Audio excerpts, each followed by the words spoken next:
strategic planning for Tuesday, February 7th. Let the record show that all members are present.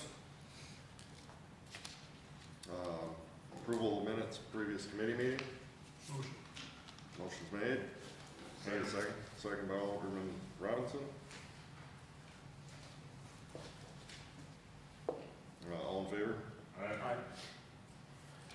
Okay, unfinished business, looks like we don't have any. New road referrals for consideration. Great Lakes Cheese, guessing that's you, John, or the mayor?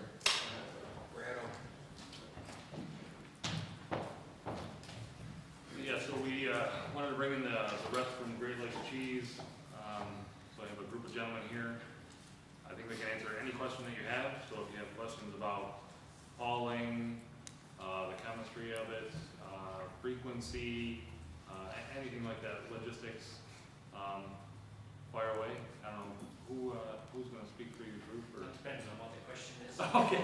All right. So we have. Just quickly, as far as the skill set of the resources that we have here down the end, is Ted. You need a microphone. Here, I'll give them mine.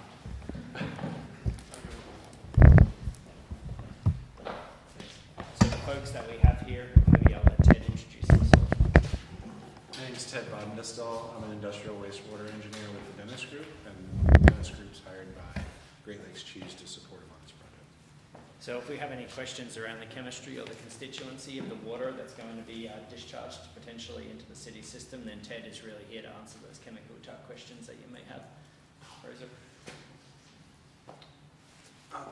I'm Fraser Daly. I'm the project manager with Dennis Group. We're an engineering firm, partners with GLC. Got it, right. I'm Ryan Brickner. I'm the plant manager for the current facility in Cuba, New York, and then we'll be the plant manager in the Franklinville location as well.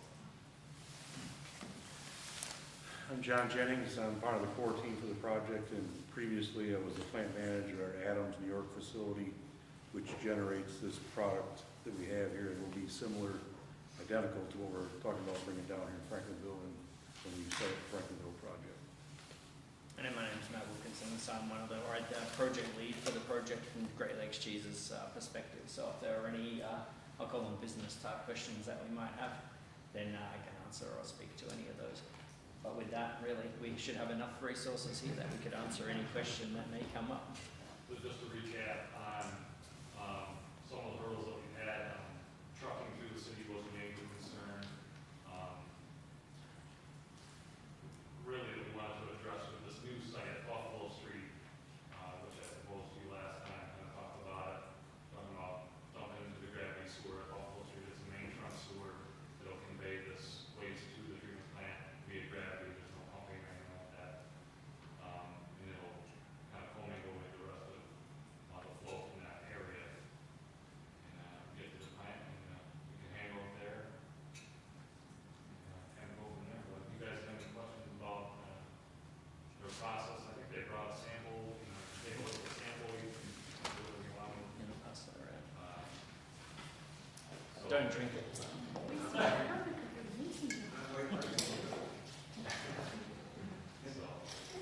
Yeah, I'll let you guys take it from there. If you have any questions for them. So how many trucks a week or a day are you anticipating? How many takers? So if we were on 7-day weeks, we're looking at 6,500 gallons a day, which would be one full-size tanker truck. Or as we had talked about some time back, if that were a problem for the roads for whatever reason, we could break it down to say 2 smaller trucks. But the answer is 6,500 gallons a day, 7 days a week. On the site that you're potentially going to be approved, that'll be running off of exit 25. Correct. That's what we looked at with Brad today. So as far as Great Lakes Cheese is concerned, that site would be perfectly viable for us.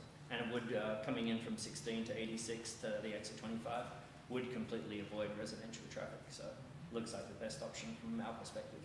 Yeah. Would you get on that way in Hinsdale? Off at Hinsdale, right? So we would follow from the site 16 to 86, join 86 at that intersection, and then keep going down to exit 25, which is right there where that dump station is located. Right.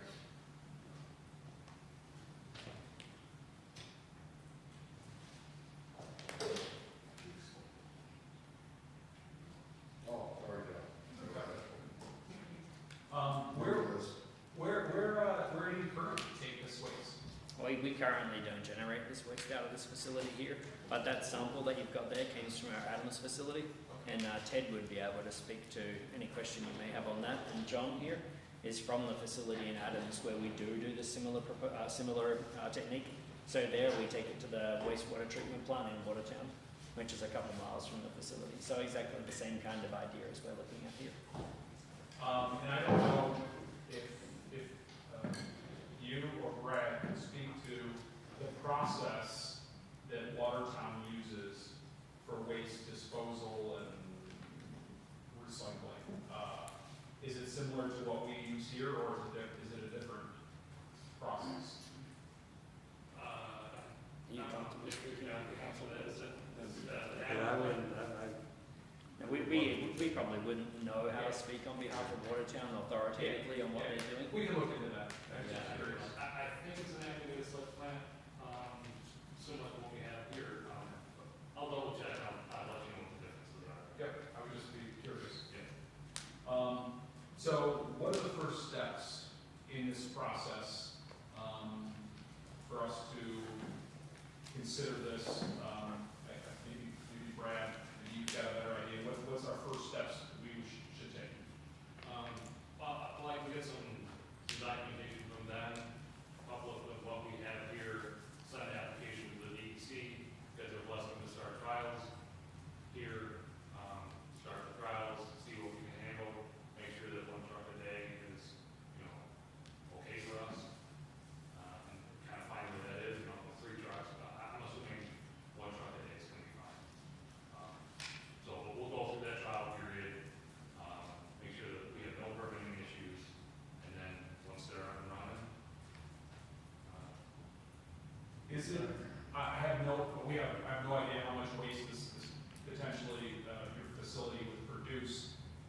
Is it feasible to, as long as we maintain and watch our levels, is it feasible down the road to go to multiple trucks a day, or probably not? 1 truck a day is. So the amount that we're producing will be pretty consistent. So 6,500 gallons a day is what we will produce. We can store some of that water for a period of time at the facility. So if what you said is you want to see 6,500 gallons in 3 trucks per day for 3 days a week instead of having it 1 every day, No. we could stage it like that. I'm just wondering if 3 trucks a day is possible. That's all. You mean in the future, whatever Yes, seems go up? yes, yeah. Not unless there's a Okay. change in how the plant is built. Okay. So that number will stay pretty much at 6,500. If what we said in, hey, 5 years from now, we want to expand the plant to be twice the size, Okay. then the amount of water potentially would go up. But with the building as it's built, 6,500 a day is it. All right. which is key for us, because, during wet weather periods with, inflow and infiltration, when we see flows 15 million gallons or above, we're gonna shut that down, so you can't come. Okay. Okay. Thank you. My only question and concern is, since I'm the only on that board, what the company will be taking place is, even though you're coming off of 86 and going to that Buckeye site, that road that connects to that area is very residential and has a lot of children. And now that's just salt water brine, or whatever you want to call it. But if there's a spill and you guys leave and some children comes over and gets wet or plays with it, or whatever, is there any health risks to the children in the area that might be there after you come and go? So it's membrane, it's water coming off an RO membrane. So seawater is about 35,000 milligrams per liter of salt. This will be about 70,000, so it would be, I guess, comparable to getting in the Great Salt Lake where I live, or the Dead Sea is even saltier.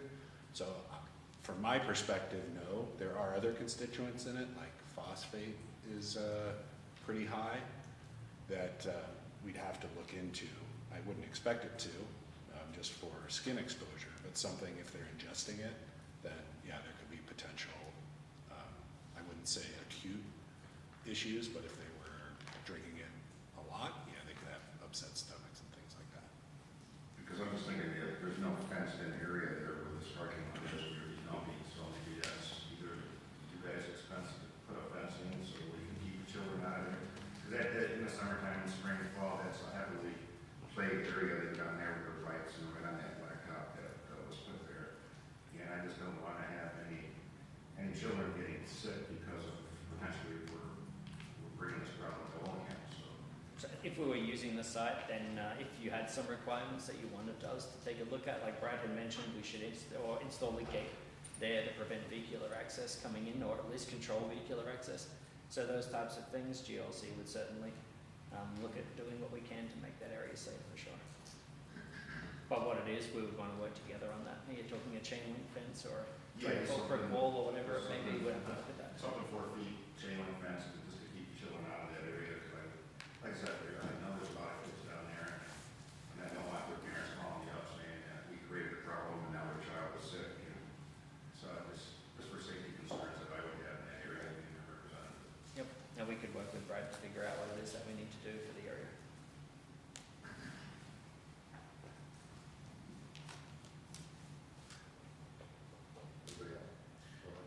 Yeah, just a minor question, but the gate thing, and those are on a gate.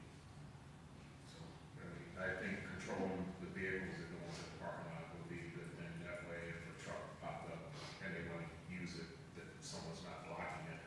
But I was curious about the truck size. At one point in my head, for some reason, even though it's 6,500 gallons, for some reason I was thinking a larger 52, 53-foot truck. So I imagine this is like a medium-sized truck, tanker style truck.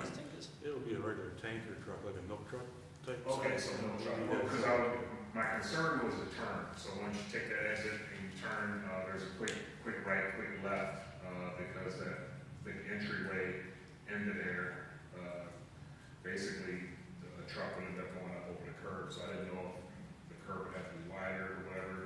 And then I was worried about, a couple of times I drove by there, I noticed the size of the parking lot was too small for a truck to make a U-turn. I know the drain is almost in the middle of the parking lot, so basically the driver would drive straight in. And then of course, driving safety, you got to back, so you want to avoid backing, so hopefully maybe if the driver comes in, make a complete U-turn, set up, and then do his drain, and then drive right out. Right. That's exactly what we would propose. So the truck would drive in. Actually, what Brad had proposed is that we would put some sort of security gate that's on there. The driver would call in, on a cell phone that is.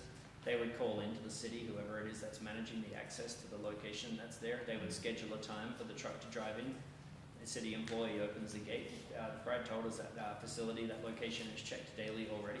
So we would schedule our times with whatever the city desires. The truck would go in, do a full U-turn, and that ground is actually graded to the south, I guess that would be. So we would want the truck on the high side of that drain, and then the truck would gravity feed into that particular manhole that's right there on the ground. And then they would drive out, take a right and a left. But what we talked with Brad about earlier also is we have a civil engineer who works in Fraser's team here.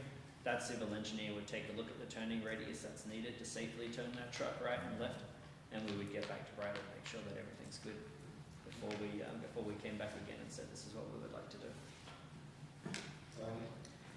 So I think it was John, right? Because you're with the facility where we have the water, right? In the model right now. Yep. So what issues or challenges have arisen with your partnership with Watertown currently, with your existing relationship there with your free drop-off? Well,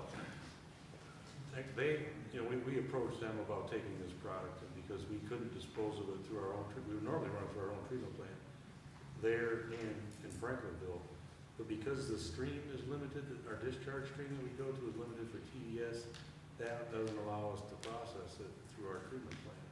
So we approached the city of Watertown about it, we did some trials with them, and we've been going up there for 8 or 9 years now with this product, on a daily basis, and, they've not had any issue, they've not informed us of any issue, I guess, dealing with it, so.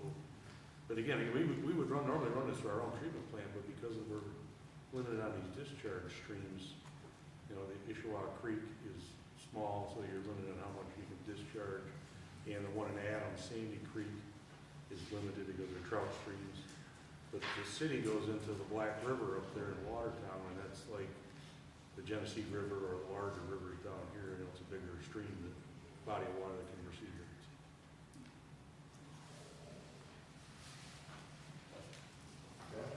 When do you expect to be up and running, just from a timing perspective?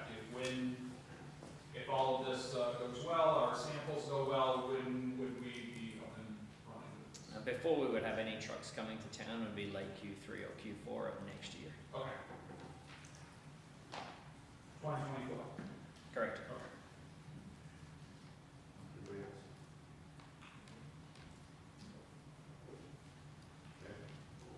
All good? Good. Thank you, gentlemen.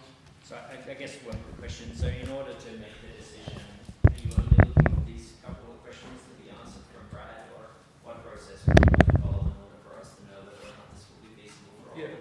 So, from our perspective, I would expect that, any sort of negotiation, based on price per gallon or however it's decided, would probably go, between yourselves and the mayor's office.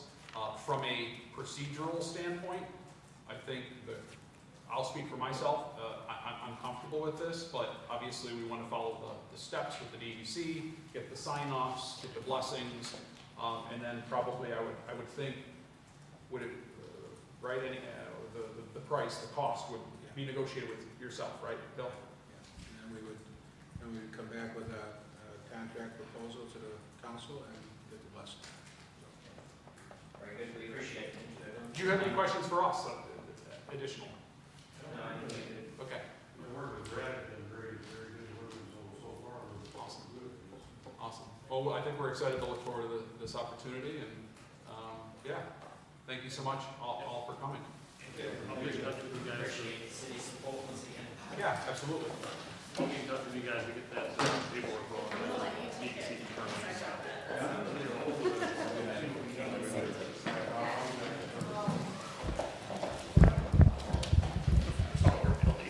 Thank you.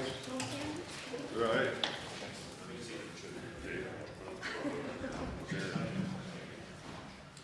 All right, so here we are. I just want to remind the aldermen, for the sake of the home viewers, to remember to speak into the microphones. That makes hearing easier for those online. Okay, so I take it we don't need anything else for Great Lakes Cheese for now. Okay? We'll continue on. Next, we have opposition of gas stove ban. Yes, thank you, Jason, I appreciate it.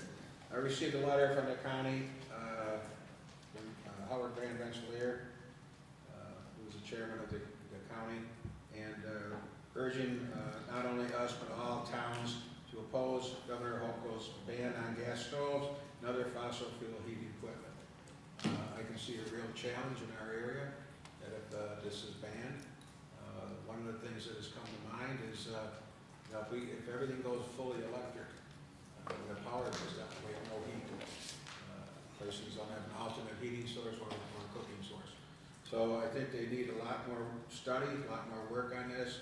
But in the meantime, I think we should support the county's resolution, and we should do an opposing Governor Hochul's ban on gas and other fossil fuels heating equipment. So I would like to present a resolution on this for next week that we vote on. So I provided each one of you with the letter and with the resolution that the county passed. So, Where's I don't think I received it, Bill. I'll make sure everybody gets a copy of it. I'm sorry. Maybe, and I think I dropped the ball. I think the mayor sent it to me, and I don't think I forwarded it to you guys, so I'll get that to everybody. Still in vacation mode. Yeah, that's it. I'll make sure everybody gets it. We can set it out tomorrow, so. All right. Okay. Anybody have any comments on that, or? I mean, I think it's a good idea. I hope, our word's taken seriously in the essence of freedom and liberty. I think people will be able to choose to have those things in their homes, so. Yeah, we had a few conversations this past couple of days at Nikon, and other communities will be doing, follow suit, doing the same. Okay. I don't understand, it seems like, some of these, a gas stove ban, I find it hard to believe that that's adding to, the erosion of the ozone layer. It seems like, we're getting down to kind of pretty nitty gritty. I think they've got plenty of other things to focus on, so. Yeah, I don't have a problem with opposing this. Yeah, I mean, I agree, when you wanna tackle a problem, you take out the big fish that are the big, you know, the things that add in large amounts, and this seems like we're picking at, things politically, so. No, as I say, Bill, I agree with you and the county and NICOM, that I'm against banning this gas appliances also. And I do have an appointment in Buffalo next Tuesday, I'm hoping to make it back by 6 o'clock. But I was gonna say, I'd love to be a sponsor or co-sponsor, or put everybody on your resolution, and so I can make it back to go for it. But I am against that ban also. We all hope that you can make it back, Dave. It's just not the same without you. Right? Okay, so we'll look forward to that coming next week. Move on, rental property inspection and insurance. That was something I asked to put on the agenda tonight. Really, I'd just like to get it in your ear tonight that I want to bring up a focus on this. The rental property inspection process was passed a number of years ago before I was on the council.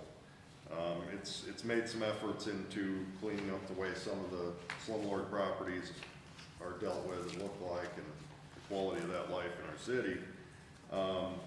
But I think we've had some instances in the not so far off past where we've realized that determining if we can require these landlords to have insurance or some kind of indemnification when their properties cause nuisances or damage or burn down and we're left with relics standing in the city, and so that we can deal with that.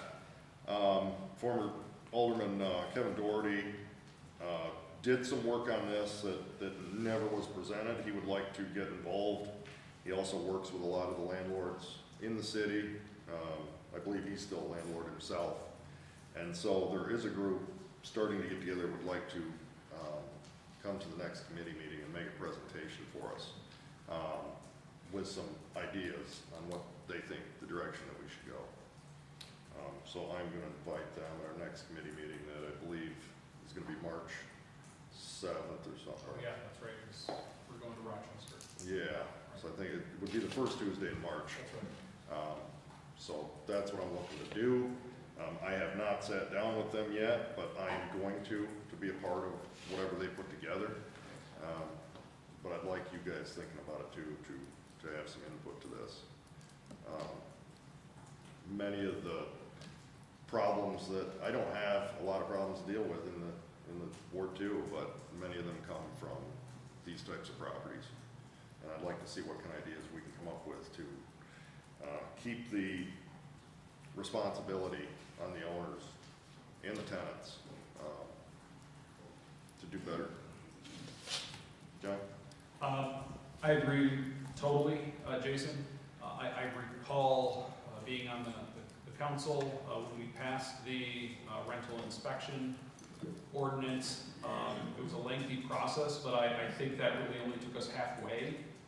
It helped with the certificate of occupancy to increase the basic standards, the safety standards of these properties.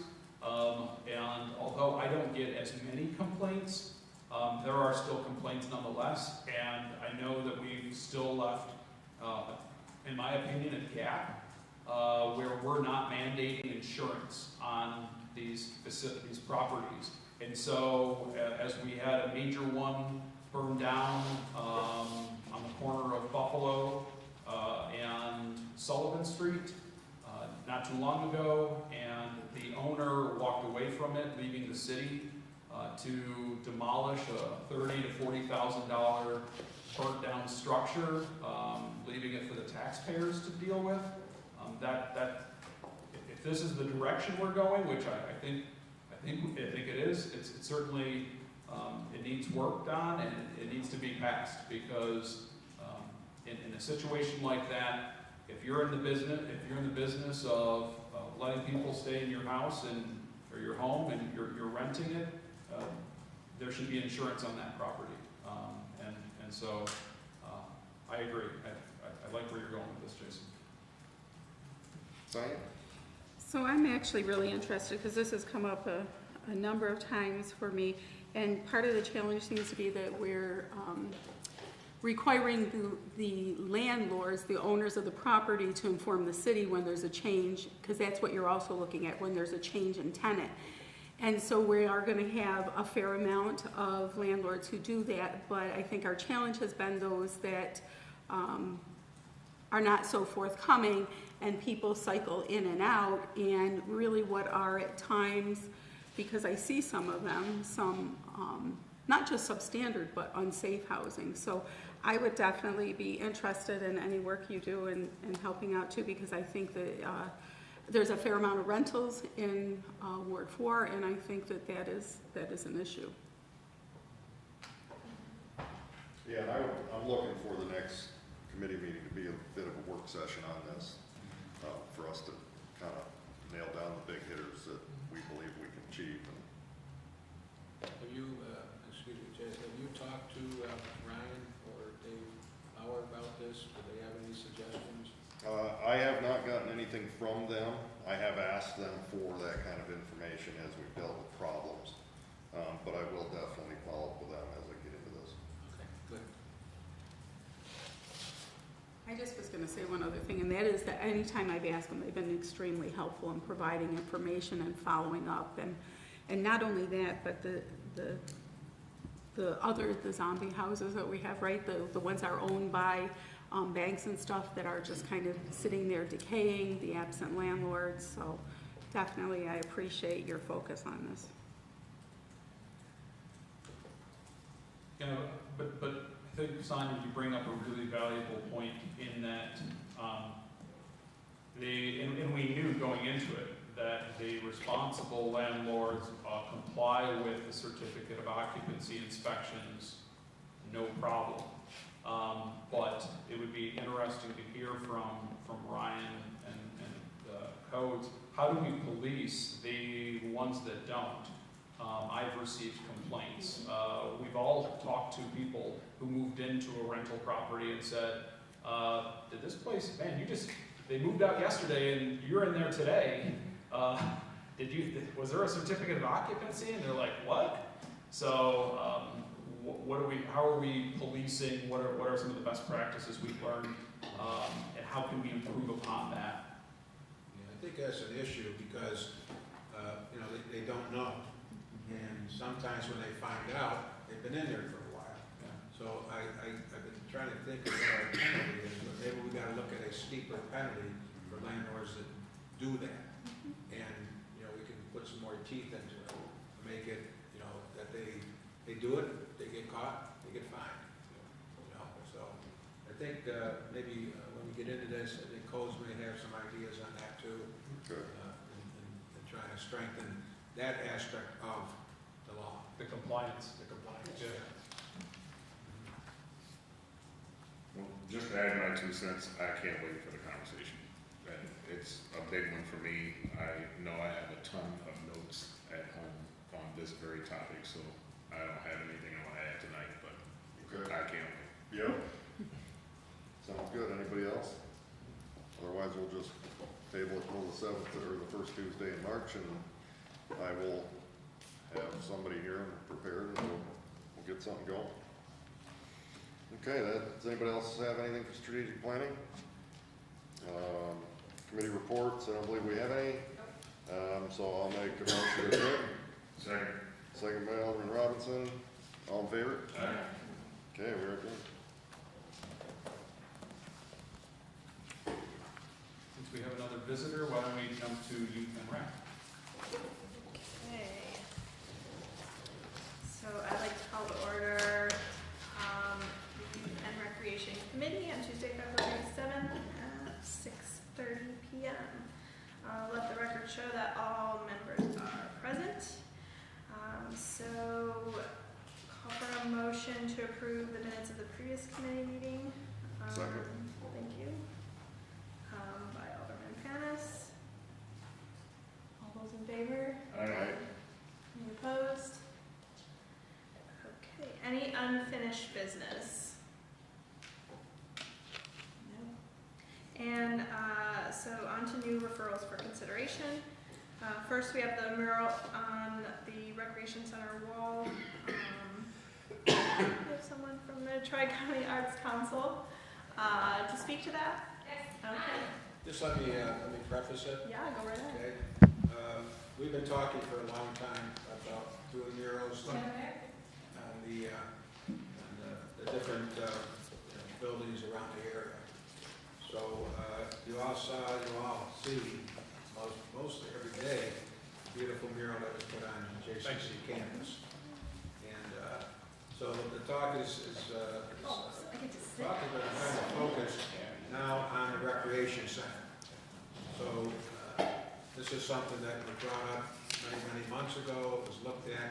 Well, now we have Paula Bernstein here from the Tri-County Art Council that wants to talk about that and make I guess eventually we'll be making a proposal. So, Paula? Yes, so, the mayor introed it very well. Yesterday I was actually getting a cup of coffee and someone was talking about the Heart of Olean mural. This idea started about 13 months ago to go to JCC and take over their four-sided, 10,000 square foot library building. That's not this project, so we don't have to worry about that. But it's what sparked this idea of public artwork throughout the city, throughout the region. As the executive director of the Tri-County Arts Council, I couldn't be more happy to sit here and talk for hours, which I will not do, about how important art is. I reached out to Jason and JR because this mural project will be kind of well, definitely in Ward 1 and it butts up to Ward 2 and it butts up to Ward 1. To give them the preview of this. But you have in front of you the resume of Alex Derwick, who will be the designer of the project, the lead of the project, and the artist of the project. He is from Olean. I'm sure you're familiar with his family through Fox Financial. And then also a description of the actual project. This is on the east-facing wall of the William O. Smith Rec Center. It is essentially the idea behind the project is showing how our community really is wonderful. You see an older child helping a smaller child tie their shoe. And what it is based upon is just that very idea. We are Olean, we are wonderful, we are community, we help each other, and it's a beautiful piece of artwork. Some differences between this project and the Heart of Olean project is that it's less colors. Oh no, I've seen it 150 times. So there's 6 colors in this project. The Heart of Olean was about 25 different colors. So that is one way that this is a different project. Also, what is different about this project is that we don't need any boom lifts or scissor lifts or cranes or people hanging from the roofs. Okay, they didn't do that part. But this is all mostly floor or ground work. That is also a difference in the budget, which I should have said this first. I'm not asking anything except the permission of the city. I would just love your blessing on this project. I want to make the wall pretty. I want it to stand out. One advantage of the wall is that it is easily seen from Front Street. One of the complaints we've gotten from the Heart of Olean mural is that you can't easily see it from North Union Street. You gotta walk to it. You gotta drive back. What are you gonna do? But this one can be seen, I would say probably East State and front, depending on which way you're driving, so you can see it. There's not a lot of things in front of it, but it's just a beautiful project, and I'm here to answer any other questions you may have about it. Yeah? So if you're not asking for money, how is it being funded? So this will be funded in the same way the Heart of Olean mural was funded, through grants and through community support. One of the things that we did with the Heart of Olean, and I know that some of you were involved in the paint days. The paint days were phenomenal. We had over 1,200 residents of our area come together and work on the Heart of Olean. That means they took a paintbrush, paint, and it's on the wall currently today, and you can all, if you went to one of the paint days, you can say, I painted that. we will be using the same structure for funding. This project will be under 20,000. So we are going to be looking through grants and community funding. Any other questions? Yeah, I want to chime in on this. I proposed doing something in the city of Olean, murals early last year, I think it was, and I heard about the project that was going on at JCC, and went up and paid a visit at the Arts Council, and I'm gonna tell you, I absolutely love this photo here. I love the audience and the backdrop and everything. I can't wait to share that with the rest of the city. I think everyone would love it. I think the concept is wonderful, of someone helping someone tie their shoe that tells a story by itself. The fact that it's free to the city of Olean should not be an issue for anyone on this council. The fact that it's going to be on a building, and I know a lot of people complain about where the painting is on the JCC building, but I don't know, cut down a couple of trees and you'll be able to see it. There is a beautiful picture that I posted. I know I said the bad thing, but you have a drone picture that's on my page that you can see of the photo, but this will be right there off of the road where you'll be able to see it. It's a great building to use. Why not? I think we should do this all over Olean, so yeah, very happy about this. Thank you. I might have one other thing, that as we're looking to develop that park, what a wonderful addition, right? When we're talking about adding the splash park, hopefully reinvigorating the pool, what a wonderful inviting mural. And that's what Alex really wanted to achieve with the design. No matter what activity you do at this park, you're gonna need your shoes. If you're swimming, if you're on the splash pad, if you're doing ice skating, if you're roller skating, if you're playing basketball, if you're playing on the equipment, if you're just running around, everyone needs their sneakers on. For any, well, I mean, you have to take them off if you come on for swimming, but you need footwear. So it's a universal concept. So it's just, I think it's really great, and I really do think it represents the best things about Olean. You know, I've been here my whole life, and I couldn't be happier to stay for the rest of it. See, my idea would be to have the adult tying the child shoe, and then transition to the child tying the adult shoe. That's the next mural. We'll do all four sides.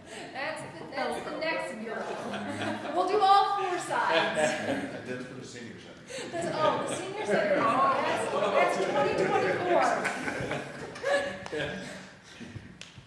That's why David gets the Velcro shoes. Oh, yep.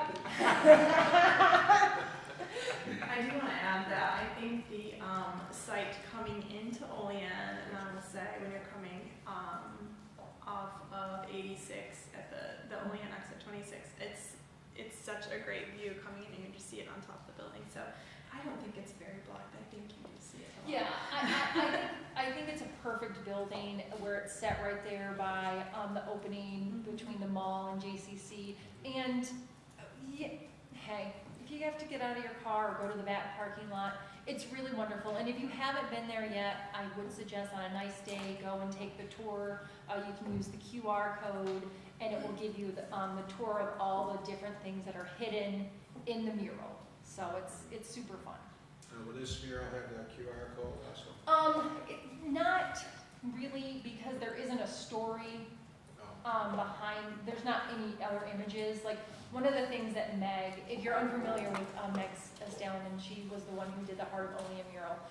She did a mural eons ago of cherubs, right there between 4th and 5th. And that was her first mural she ever did. Now this is a world-renowned muralist. She's done things for the Pope. So she's pretty good now. Whoever bought that building decided to paint over the cherubs. So she might have hid a cherub somewhere in the mural project. So that's what the QR code was for, to see if you could play hide and go seek with it. So this project doesn't really have that part of the project, but it could be developed if we wanted to tell the story of Olean.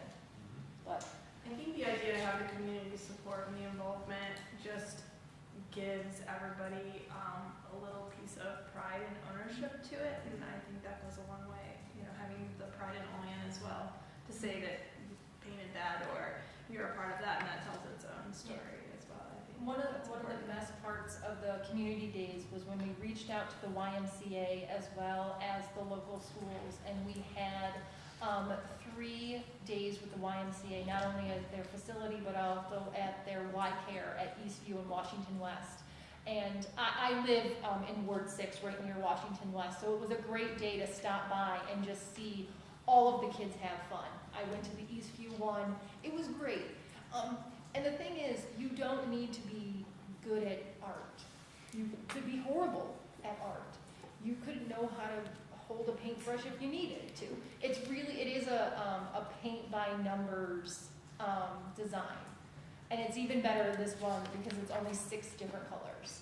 So it's a lot more friendly to those who are a little worried about, oh, what if I'm not good at art? We don't need you to be good at art. We just need you to find the number 1 and paint it blue. You know, I know that we've talked about having like this grand master plan as far as our parks go and be able to plan everything out strategically. But honestly, I love how things just come together.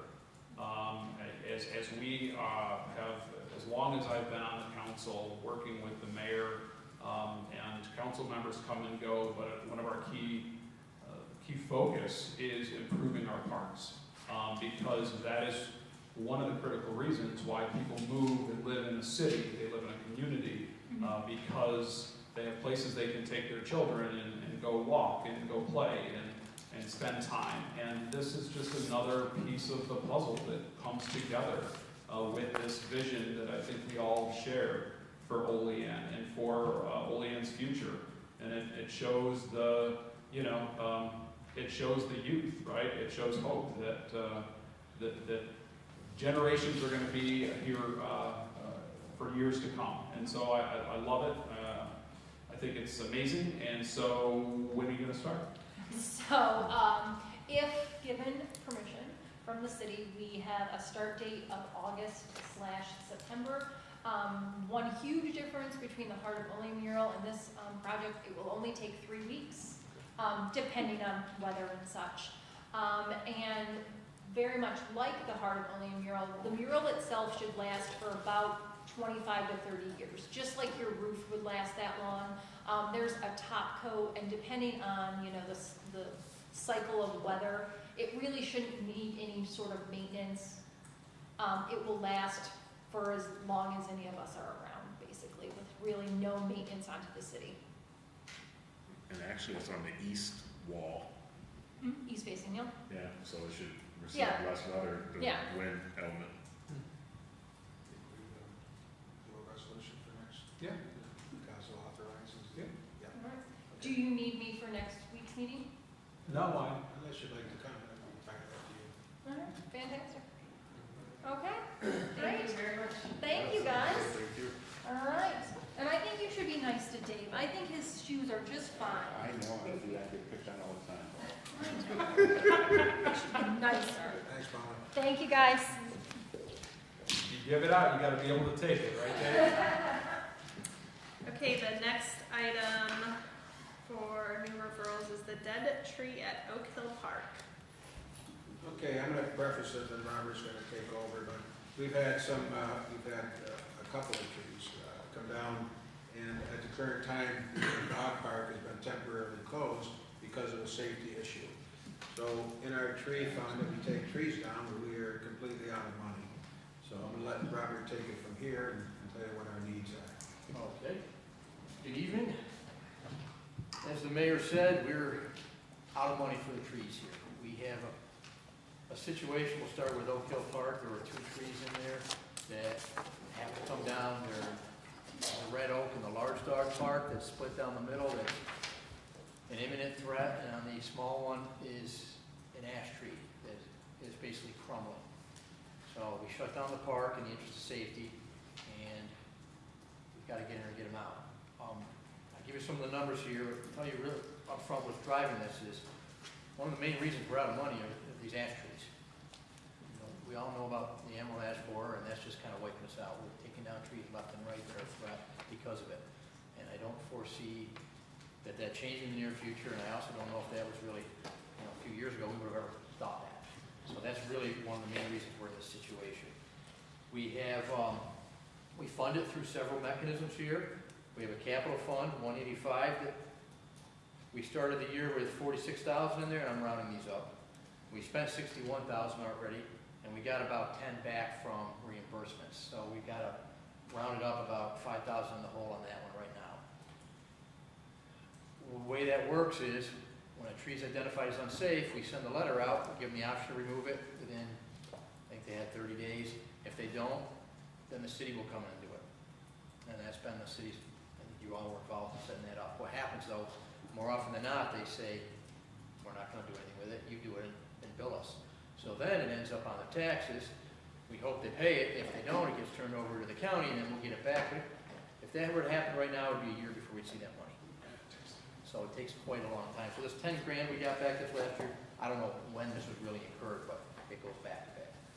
So that's not really helping us out, that's just the nature of the process we have. We also have money budgeted. We have a tree program in our budget, plus we have emergency cleanup, and we're $2,100 in the hole on the tree program and $950 in the hole on the emergency cleanup. And again, this goes back to these ash trees, really. So looking at where we're in the hole, that was 47. There's 7,000 to 8,000 in the hole right now. We have 3 outstanding tree removals that we haven't billed yet. So it's getting dire. If you want me to take down trees so you can see the mural, I got to ask for even more now. So, but we really, I can't predict how many more of these trees are going to go. We're using National Grid as much as we can. They have taken down quite a lot for us, and when there's any hint of involvement with them, they're more than happy to get in there and take them down for us. But there's only so much we can do. And honestly, I'm asking for more in the budget coming up because this is becoming more and more of a problem. So I think at this point, being in the hole where we are right now and having those trees that have to come down in the park, I can't open it till we have money. It's just not safe. So what do you? So how much money? Well, right to get us going and hopefully finish the year, I think we could, 15 would be a start.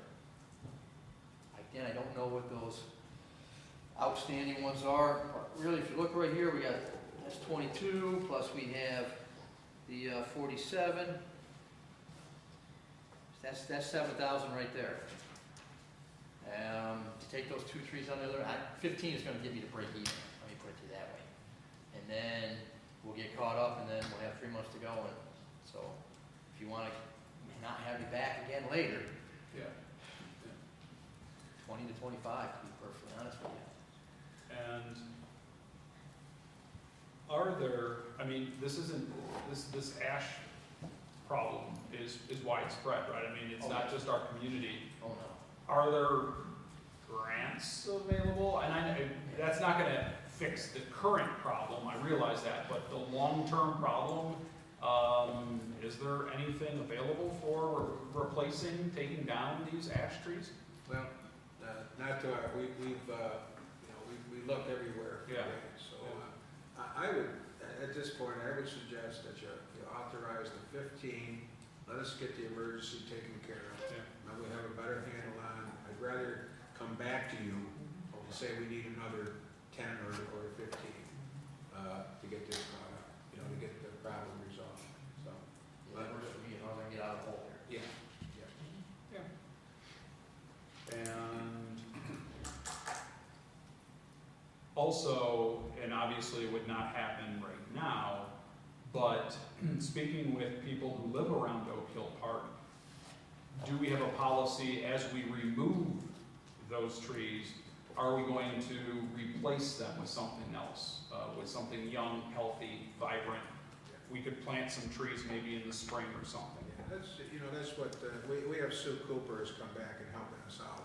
So that's what Sue likes to do. Yeah. So we'll have an idea on what we can plant in there that's, be healthier and, and better to have in there. Yeah, that was some of the concerns that when I was speaking to residents around that area, they're like, It's great that you're taking down the old dangerous trees, but we would love to see some young ones planted in there too. And those are all old trees. Yeah.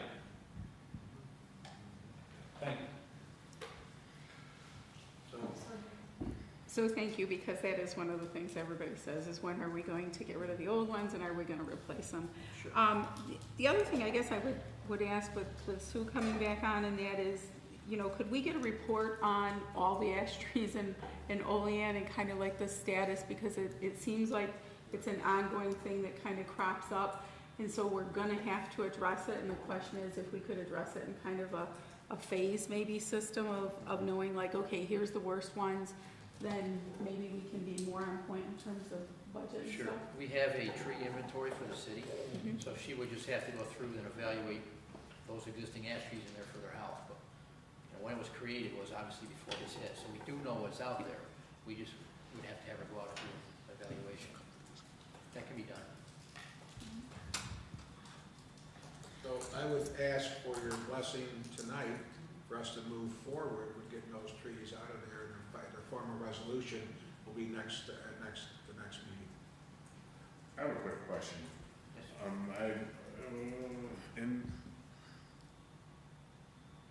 In our monthly report, I remember seeing something about the funding for our houses that we need to demolish. It was at zero. We used zero of the funds. Is that coming up here soon, where we're gonna be demolishing some homes and using that funding? If not, is that something that we could maybe transfer from item line to item line, or? Are you talking about our emergency demolition fund? Yes. Is that emergency or just? I think it's 25,000. 27, I think it might be. 27? I remember seeing it. Yeah. 27.5. Yeah, that's our emergency demolition fund that we, you know, I mean, God forbid, but if we have a fire, we have to take a house down, Right. that's where that would come out of. So I think maybe as we get later, or, you know, move closer to the end of the budget year, yeah, that may be something that we could move some money there. Yeah. So, I was just curious. yeah, at this point, we're in February, I'd rather keep that in the budget. Yep. And you know, as we get closer to May, then maybe we can make that decision. Yeah, closer to a storm season, that would be a good fallback on it. I was just wanting to know, but I'm in support of moving, getting funds for tearing down those trees and making the dog park open. Have we exhausted the contingency at this point? I don't believe so. I don't think so.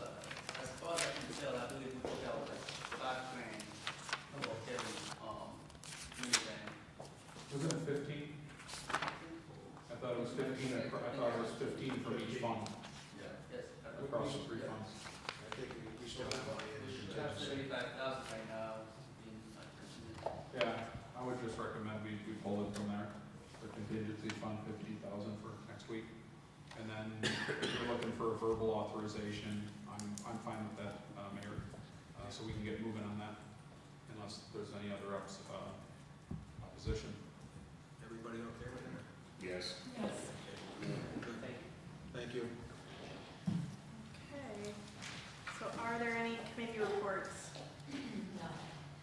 Okay, then, motion to adjourn. Seconded by Alderman McDonald. Thank you, all those in favor? All right. Aye. Oh, I'm not even on that committee. My bad. All right, I call the order, Public Safety Committee, Tuesday, February 7th. Let the record show all committee members are here. Approval of minutes, except Alderman Benyon. He is on this list because all 7 are on here. Thank you. Approval of the minutes. I'd like to make a motion. Can I get a second? Second by Alderman Anastasia. All in favor? All right, opposed? All right, any unfinished business? We have none. New referrals. We have a discussion on move no parking sign on North Union Street at East Forest Avenue. So this is Alderman Anastasia. It's the election. No, I received a request on January 5th, an email from a Charity Lowery, who lives on the corner of North Union Street and East Forest Avenue. There is currently no parking here at the corner in front of her house, but around her house there are several apartment buildings and tenants. And they're ignoring the no parking here at the corner at night, and they're parking really close to her driveway. So it's making it, North Union Street is quite busy, heavily trafficked, and it's making it quite difficult for her to back out of her driveway. And she did hit a car as she was backing out. I think I sent this to everybody back in January. Pictures of what North Union Street looks like, and what I'm talking about. You remember seeing that? And so what I'm asking is, I asked our Director of Public Works to give me a footage that we can just move that sign back so it's on the other side of the driveway to give her a little bit more clearance. And he sent me an email back saying 66 feet from the intersection, I believe it was, would give her would put the sign 8 foot on the other side of her driveway. Is that correct, Trevor? That's correct. So I'm just asking permission, and I'm not sure if we need a resolution for this or not, or if we can just do it verbally, but just move the existing sign that's in front of her house 66 feet back, so she has an additional clearance at the mouth of her driveway. Does anybody want to see the pictures?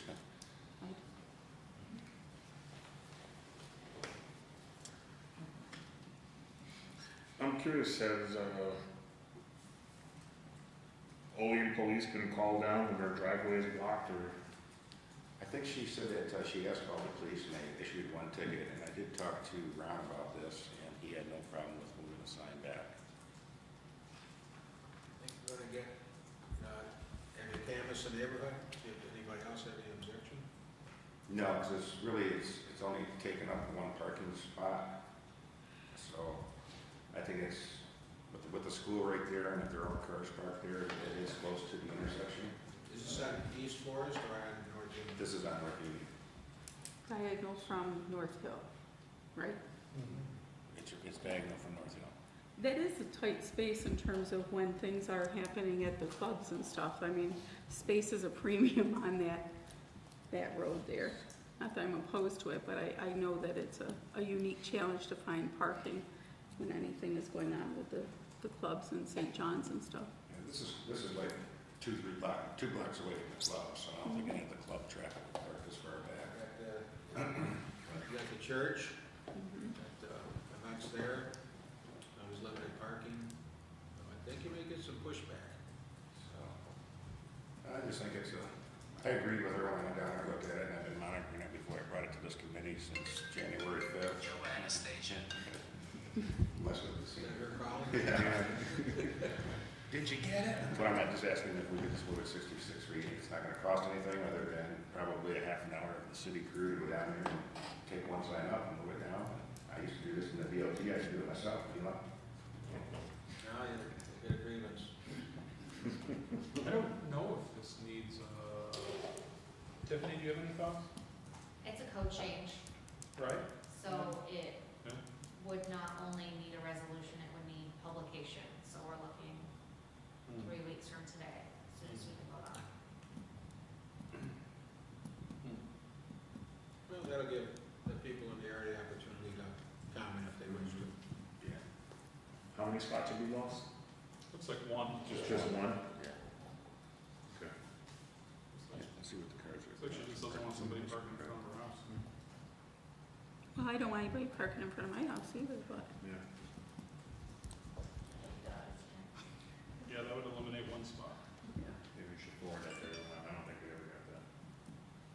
I keep all my emails. It's on Google Maps. I don't know. I think the challenge isn't necessarily one space. The challenge is what happens when the next person comes and asks us, and the next person, and the next person, right? Because, I mean, I think that's a precedent, and I'm going to my house, I'm going to say I want a sign, no parking at my driveway. and move it back. That's just it. I just think we need to be mindful of setting precedents to move things when it's inconvenient. Not that we all probably wouldn't appreciate that at times, but. Well, this will give you, like Tiffany said, we're gonna have to publish this and put a resolution in, so I'm requesting that she does that for me. It gives you 3 weeks to drive down there and look at this. I thought I forwarded it to you already, but I'll do it again if I didn't. And, You can find it under a thread, I believe Director Thompson replied to the thread. So they're at the bottom, Dave did attach photos. To everyone? Is that sent to everyone? Oh, that's a good question. That is probably just sent to you. He just sent it to me. Yep. The mayor, Like I said. Yeah, he just said it, yeah. I'll forward this to all of you. The address is, well, the street is North Union Street at East Forest Avenue. I'll send it to you guys. It's at the bottom, so there are some pictures at the bottom of the thread there. But I think what you do, What's the house number, Dave? 945 North Union Street. 945, thank you. 954. I don't know. Or, yeah, 954. It just seems like somebody doesn't want people parking in front of their house. that's not the paperwork, no. 954. I think we should go with what the mayor said and just see what his alderman would do.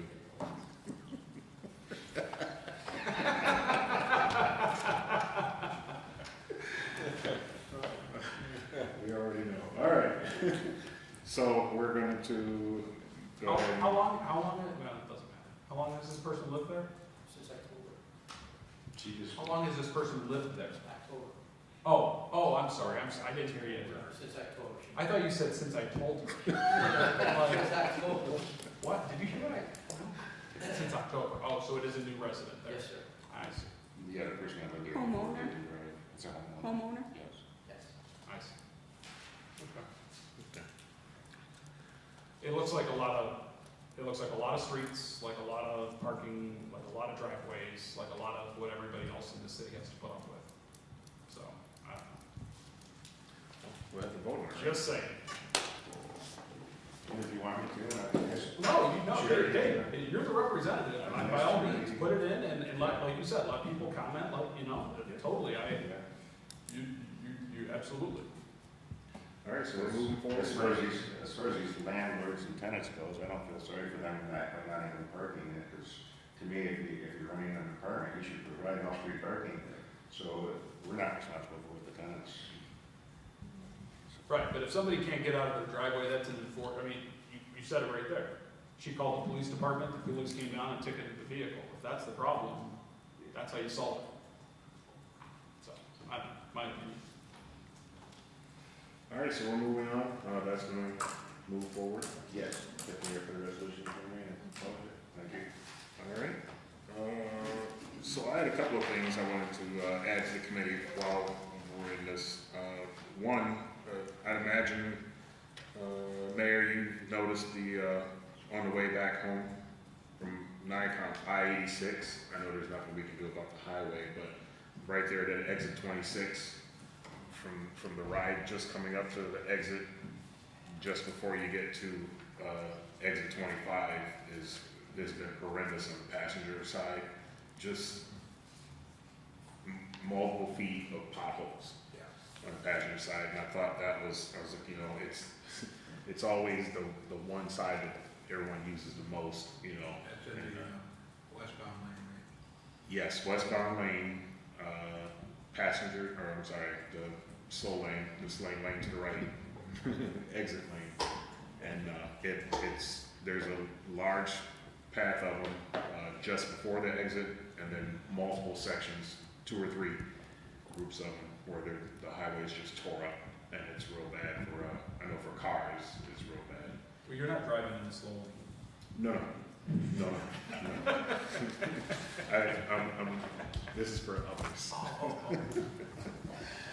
And then I noticed the guardrail, when you do take exit 26, and you come around that guardrail, or if you're heading eastbound and you take exit 26, and that guardrail has been down for, I don't know, probably since September, October.